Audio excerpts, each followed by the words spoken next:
Добрый вечер. В эфире информационная программа «24 Ростов». В студии Рубен Данов. День народного единства россияне отметили 4-дневными каникулами. Праздник этот только обретает традиции, и одним из его направлений становится единение национальностей. Кавказский колорит с ингушским уклоном в материале Марины Черных. Мир Ростову! Ура!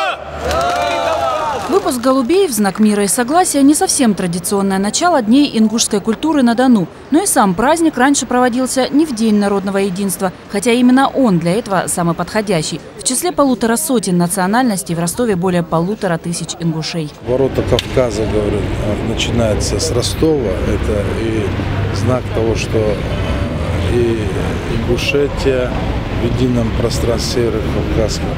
И вот то, что здесь постпредство у нас так работает, это очень хороший знак, и мы имеем большие надежды. Отличается ли тем, чем-либо адыгеец, карачаец, балкарец, дагестанец, чеченец от ингуша? Это был не факт, Кавказ един, он должен быть единым. И мы на сегодняшний день, все, которые проживают, а город Ростов, он родной дом для более 100 национальностей и народностей, которые здесь находятся.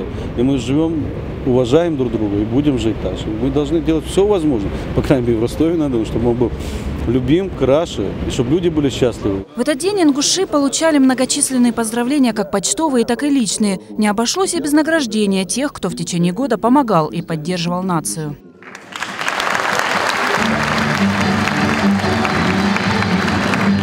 И в этот день хочу сказать, давайте хранить эту дружбу, наше единство, мир нашему Тихому Дону. С праздником!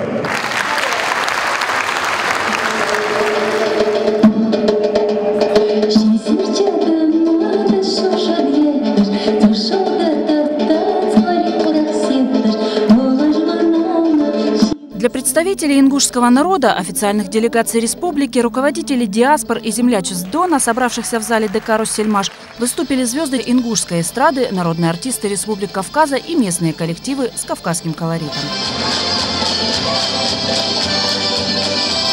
Марина Черных, Тагир Фатахов, Евгений Терешин, РЕН-ТВ Ростов.